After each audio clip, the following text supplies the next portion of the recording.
Oh, guys, this is so much fun. It's so much fun to be able to figure out a problem and to figure out what, how, when can we make the most money?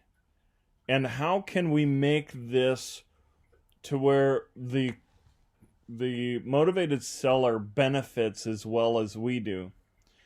So, we went through on the prior videos that you Google the address to make a phone call. We also went through how when you Google the address, you can find some different things out about that property to help you when you're returning that phone call.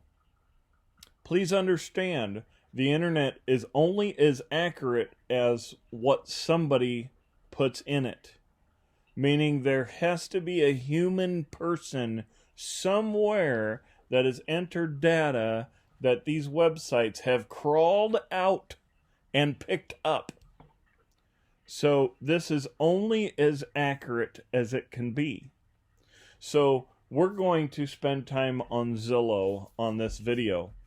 And when I go to Zillow, the first thing that I do is I go and I close this down. I go over to the search bar and I put in the address. Now, why do I do that? I do that because right now we are bordering the town of the subject property. I want to be in the same neighborhood. If you look, I have houses at $1.9 million all the way down to $25,000. We also have apartments or townhomes in this. We have condos in this. We have 375. We have 20. We have 55. We want to be down as close as we can. So I hit that magnifying glass. I have now written down at this point beds, baths, and square footage. I also pay attention to some other parts of Zillow, but right now I have looked at the website, so I have a pretty good idea of what the value is, and I have sent it to my coach, and we have reviewed it. So when you send an email to your coach, tell them where you are in the process. I have not made a phone call to this motivated seller yet. I did a quick comp review and just would like to have your opinion. So now we have, we've made that phone call and we've set up that site visit. We need to spend some more time. And that's where Zillow comes in. Now, I want to talk out of the other side of my mouth here and say that if you are Googling the address and you're not finding any estimates on the website, you may have to come to Zillow. So you may have to move multiple steps down the process to be able to come up with a close enough number. That being said, we're going to spend time here on Zillow. Now again, I've taken note of my beds, my baths, my square footage. I have gone to the search bar and I have entered in the address so that I'm in the same neighborhood. Now, first thing that I change is I change it from for sale to sold.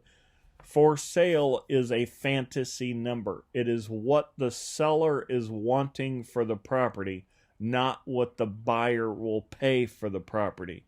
We want what the buyers have paid for the property.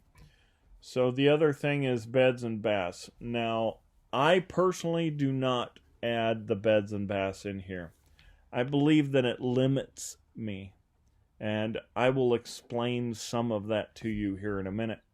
We are looking at a home. If you have a manufactured, if you have condo, you leave those checked and take everything else off. Right now we have a house, so we're getting rid of everything. Multifamily, lots, townhomes. Now, square footage. This one is 1428. I'm going to start at 1250. And in my opinion, 1428 is too close to 1500. I'm going to jump up to 1750, which now makes me have 4 properties. Now, these are what's close. And for some reason, they see these as results from farther away. Now, this subject property, if we go back to the magnifying glass, we want to compare apples to apples. So look at this property here. Looks like we got a story and a half, which we can't prove that. This could be the attic window. But it looks like a story and a half. And I will tell you, because the neighbor house, I can see another window here. But it does not tell me at a glance if it's a story and a half or not. But I want to look at its brother or sister. So right now, this one is its brother, 99.5. Now, if you were going to sell this one, that one, and yes, if you're going to sell that one is a really, really good comp because it looks like it's in the same family. This one here, the 99.9, that is a 2-story, story and a half, depending on the appraiser, on this property here. Notice 1720. Notice 1720. Notice 1647. We are higher than our property. Now, this property here sold for $62,500, which is pretty close to the Zestimate. And if you look at the street view, I would say it's not its brother, but it could be in the same family of the house that our subject property that we're looking at. I probably would go ahead and use that one as a comp. Now, I'm not going to get caught up on the fact that this one's quite a bit bigger, because we're at 1428 on our property. This one is 1647, and it's a 4.2. Ours was a 4.1. This is a 3.3. Ours was a 4.1. Now, I need you to put a bid sheet together to be able to do a site visit, to be able to communicate and negotiate with that motivated seller. I, at this point, do not want you getting caught up on the square footage in that close a detail. So this right here, in my world, from my understanding, the 62.5 would be my low comp. My 99.5 would be my high comp. So let's talk about reasons why we do and have it laid out the way that we do.